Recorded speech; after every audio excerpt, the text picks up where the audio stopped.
Welcome to Hilary Emmanuel Ministries, where faith meets power, purity and prosperity, and breakthroughs are born. At Diadem, we equip you with bold prayers, life-transforming teachings, and spiritual strategies to overcome every challenge life throws your way. Join us as we dive into God's Word, experience His presence like never before, and walk in His purpose for our lives. If you're in London, we invite you to fellowship with us in person at Diadem, 4 Pegamoid Road, N18 2NG. Don't forget to subscribe now and let's grow in faith together. Brethren, because of the nature of this year, the Father wants to equip us sufficiently enough to be able to face the year, to be able to face any challenge, to be able to face any enemy, but above all, to be able to succeed in the year. And so that's why as early as now, the Father wants to equip us. He wants to make us as deadly as possible. If you are deadly in this world, they will respect you and leave a space for you. But if you are too soft, every person will want to have a piece of cake from you. They want to cheat you. They want to trample on you. They want to take your portion. They want to steal from you. But if they know you to be deadly, if they know you to be dangerous, nobody there crosses your way. Nobody. I remember when we were very young and growing up, there was this man known to be a very wicked man. Every time if you cross, just to, if you are coming, children, when we go to fetch water, we follow the front of his house. Just following the front of his house, he will run inside and bring a horn to curse you. So because of that level of wickedness, everybody gave his space. If you are so deadly, people will respect you. They will create your own space for you. Nobody will joke with you. So the Father wants to position us in such a way that we will have respect on this earth. And that's why, brethren, we are talking on what I call the atomic spiritual warfare. Life itself is war. To live in this life is war. But the dynamics of the warfare changes in all generations. Every generation will bring in their own method.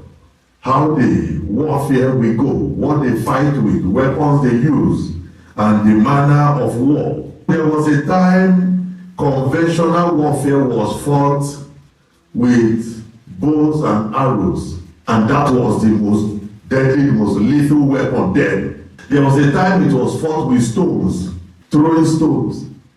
There was a time it was fought with sword and javelin and spears.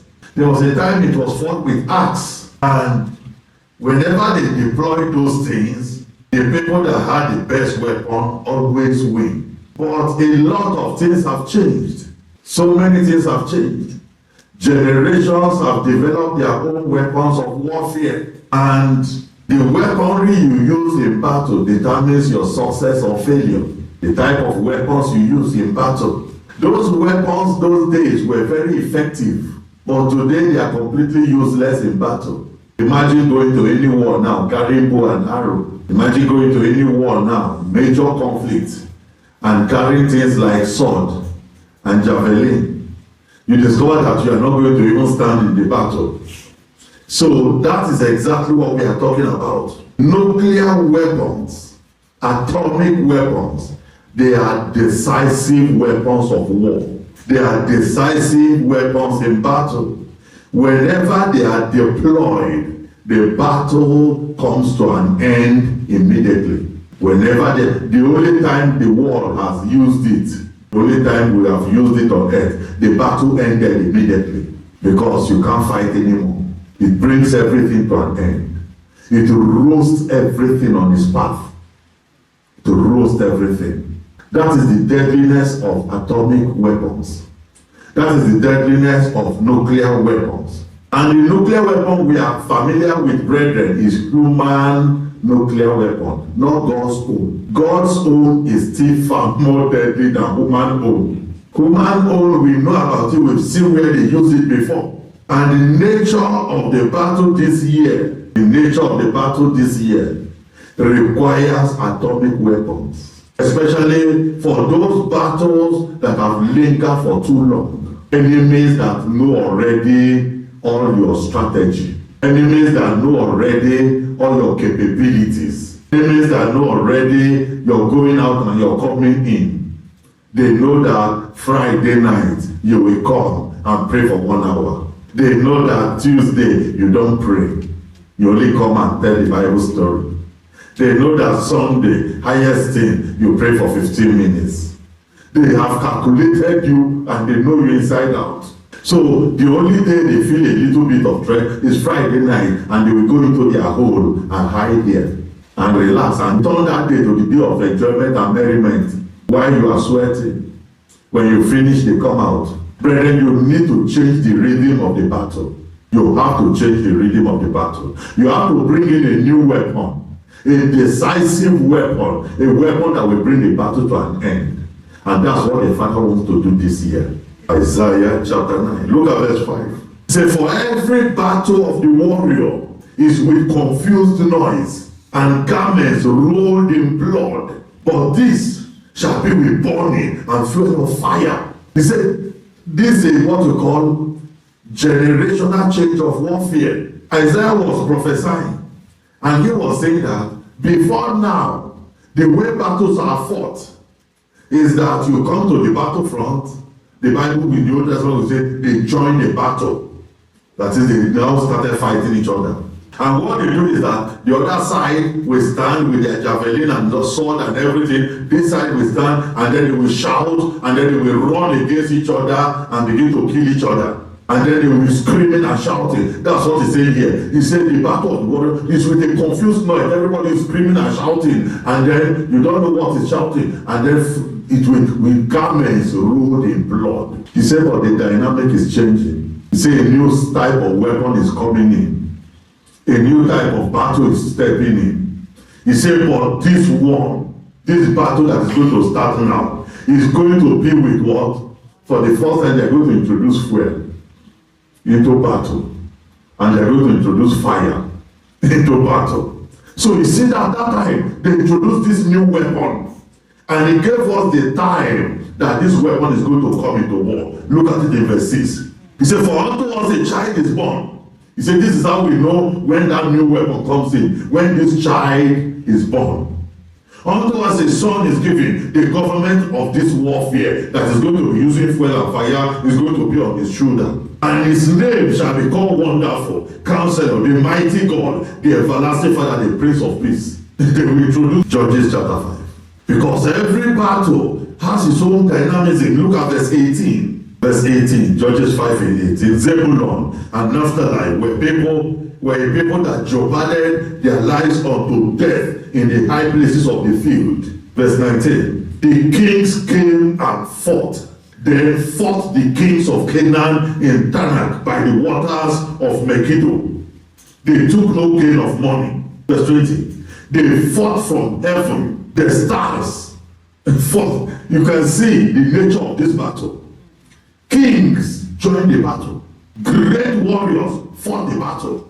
Human beings were fighting, and he said not only that, even stars from heaven joined the battle. They fought from the stars in their courses fought against Sisera. Can you imagine that the Star War, people hear about Star War, do you see now? Stars joined the battle and they fought. Only God knows which kind of weapon they were using. Verse 21. He said, even rivers, the river of Kishon swept, the river also joined the battle. River swept away that ancient river, the river Kishon. Oh, my soul, thou hast trodden down strength. Hey, because he was also in the battle, and he saw what happened. He said that when this deadly battle takes place, strength are trodden down.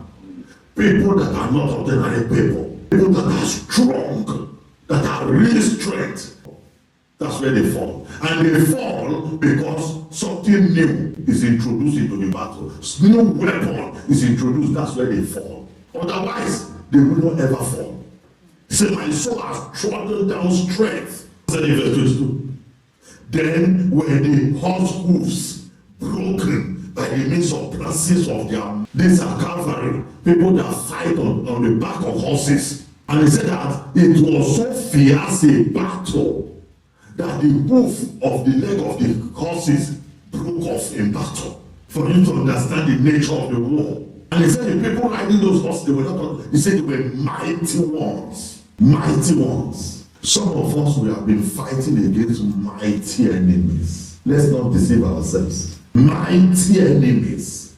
Enemies that all our struggle all this year, we've not even scratched their body.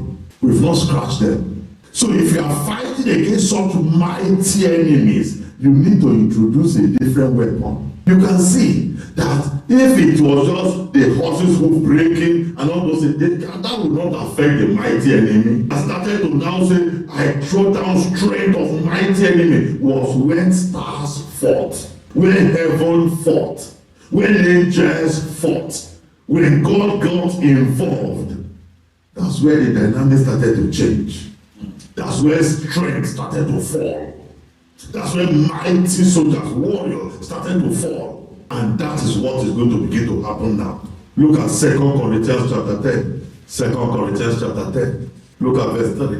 Because on our own, if you look at it, we fight, good. We pray, that's fine, beautiful. But it depends on who you are fighting against. Depends on the nature of the enemies you are fighting. And that's why it will look sometimes as if, when will this battle finish? And except we get something extra. And that something extra is what the Lord wants to introduce today. His atomic weapons. His atomic energy. His atomic instrument of war. The nuclear power is what he wants to introduce today. So he said, though we walk in the flesh, we do not war after the flesh. For the weapons of our warfare are not physical, they are not carnal, but they are mighty through God to the pulling down of strongholds. So if we are going to prevail against strongholds, like those ones the Father showed us in December, if we are going to fight against such strongholds, we need a weapon that comes from the Father himself. Because our own carnal weapon will not be able to fight the battle. We're not even doing anything to the mighty ones. So we need special weapon. And that's what the Father wants to equip us with here today. That's the weapon he wants to give us here today. Genesis 19. So that you see, when God himself fights his own battle, I want to show you how he does it and which kind of weapon he uses. Which kind of weapon he uses. That he has atomic weapons. He has nuclear weapons that he deploys in battle. And when he finishes fighting it, I will show you the result of it. Genesis 19, look at verse 24. Then the Lord rained upon Sodom and upon Gomorrah brimstone and fire from the Lord out of heaven. Brimstone and fire. He was just raining it upon them.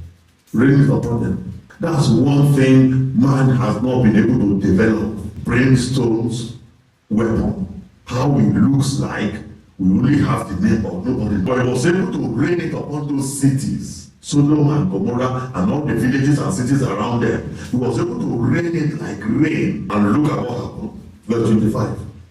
And he overthrew those cities and all the plain. It wasn't just those two towns. They were in large area. They were large territory. He overthrew all those plains and all the inhabitants of the city, and that which, look at, even things that grew upon the ground, things that grew from the ground, everything was roasted. Verse 27. And Abraham got up early in the morning to the place where he stood before the Lord, and he looked towards Sodom and Gomorrah, and towards all the land of the plain, and beheld, and lo, the smoke of the country went up as of the smoke of a furnace. The Father wants us to operate with this year, so that wherever you finish fighting, even plants that grow out of the ground will not exist there again. Wherever you turn your face and fight against that place where you finish, even insect will not exist there anymore. The impact of this particular battle, this one against Sodom and Gomorrah, the impact was so much that from generation to body can stand up, find where it is. Deuteronomy 29. You can see from Genesis when that incident happened. Look at verse 20. The Lord will not spare him, but then the anger of the Lord and his jealousy shall smoke against that man. So do you know you can use atomic weapon against one man? You can use it against one woman. So you can, he said, and all the curses that are written in this book shall lie upon him, and the Lord shall blot out his name from under the heaven. That's what the weapon does. It deletes the remembrance of any soul. Any person you fight against, you delete the name from under this heaven. Verse 22. So that the generation to come of your children that shall rise up after you, and the strangers that shall come from a far land shall say, when they see the plagues of that land and the sicknesses which the Lord has laid upon it, because it comes with sicknesses. Wherever atomic weapon, atomic bomb, and nuclear missile operate, cancer and all kinds of deadly sicknesses follow. Verse 23. And that the whole land whereof is brimstone and salt. Are you seeing that? The brimstone and salt and burning, that it is not sown, nor nobody can plant anything there anymore, and it cannot produce anything again. Nor any grass therein, no grass will grow there again. It is so serious that even almost over 500 years, they were still talking about it. They said no grass grows there again. Like the overthrow of Sodom and Gomorrah, Admah and Zeboim, which the Lord overthrew in his anger and in his wrath. Verse 24. Even all nations shall say, whereof had the Lord done unto this land what meaneth the heat of this great anger. The heat. So when you use that kind of weapon from Jehovah God, it comes with heat, but not ordinary heat. It's a heat that will melt everything on its way. Brethren, this impact of this thing, this atomic weapon, was so much that even New Testament, they were still talking about it. Luke chapter 17. Luke 17. Look at verse 28. This is even the Lord Jesus Christ himself. He said, likewise also, as it was in the days of Lot, they did eat, they drank, they bought, they sold, they planted, they builded. That's what the enemies are busy doing. They are busy enjoying themselves, eating and drinking stolen things. And then verse 29. But the same day, like today, that Lot went out of Sodom, it rained fire and brimstone from heaven and destroyed them all. He said, even thus shall it be in the day when the Son of Man is revealed. So this is the kind of weapon the Lord wants to give to us to operate with this year. Psalm 11. Psalm 11, look at verse 5. The Lord tried the righteous, but the wicked, and he that loveth violence, his soul hateth. Upon the wicked he shall rain snares, fire, and brimstone, and an horrible tempest. This shall be the portion of their cup. So this is what the Lord has been waiting for his children, that will have this understanding and ask for this weapon, so that you will be using it against the wicked. You'll be using it against the wicked. Isaiah 34. Isaiah 34. Look at verse 1. He said, come near, ye nations, to hear, and hearken, ye people. Let the earth hear, and all that is therein, the world, and all things that come forth of it. Verse 2. For the indignation of the Lord is upon all nations, and his fury upon all their armies. He had utterly destroyed them. He had delivered them to the slaughter. Verse 4. And all the hosts of heaven shall be dissolved, and the heavens shall be rolled together as a scroll, and all their hosts shall fall down as the leaf falleth off from the vine, and as a falling fig from the fig tree. Behold, I shall come down upon the Idumea and upon the people of my curse to judgment. Verse 8. For it is the day of the Lord's vengeance, and it is the year of recompenses for the controversy of Zion. Verse 9. And the stream therefore shall be turned into pitch. No pitch, that's tar. This oil, if you set tar on fire, He said, pitch of fire, it will burn like petrol. He said, the stream shall become into pitch, and the dust thereof into brimstone, and the land thereof shall become burning pitch. It shall not be quenched night nor day. The smoke thereof shall go on forever, from generation to generation. It shall lie waste, none shall pass through it forever and ever. See, when he finished using the weapon of burning fuel, the weapon of brimstone and salt and sulfur and all those things, say nobody will pass through that land again. Everything will be permanently desolate forever and ever. Revelation chapter 9, verse 15. And the 4 angels were loosed, which were prepared for an hour and a day and a month and a year, for to slay the third part of men. Verse 17. And thus I saw the horses in the vision, and them that sat on them having breastplates of fire and of jacinth and brimstone, and the head of the horses were as the head of lions. Out of their mouth issued fire and smoke and brimstone. Listen carefully to me. These are angelic beings. These are horses. He said they have head like lion head, but the Lord filled them with the same weapon we are talking about today. Filled them with weapon that when they open their mouth, what is coming out? Fire, smoke, and brimstone. Fill them with his atomic energy. Fill them with his nuclear energy. That's the prayer we are going to. But anytime you open your mouth, all that will become as you fire. Anything you speak against, that's the end of that thing. Verse 18. He said, just these two was the third part of men killed. Just only 3. They were able to delete 1/3 of people on earth. Do you see the operation of the atomic energy? He said, by the fire and by the smoke and by the brimstone which issued out of their mouth. Now we are more than 30. Look at verse 19. For their power is where? It's in their mouth. Yes. It's in their mouth. And for their tail were like unto serpent, and their head which with them they do hurt. So that the Lord will turn our prayers to atomic prayers, to nuclear prayers. That anywhere you stand and pray, when you pray in your neighborhood, in your house, you set everywhere on fire and burn down wickedness. So much that forever and ever they will not exist there again. No coven, no kingdom, no witchcraft will ever exist around you anymore. Kind of energy. That's the kind of power the Father wants to fill us with today. And I pray that He will find us worthy. Pray that He will be able to do this for us today. And we will go in that strength. We will go in that might.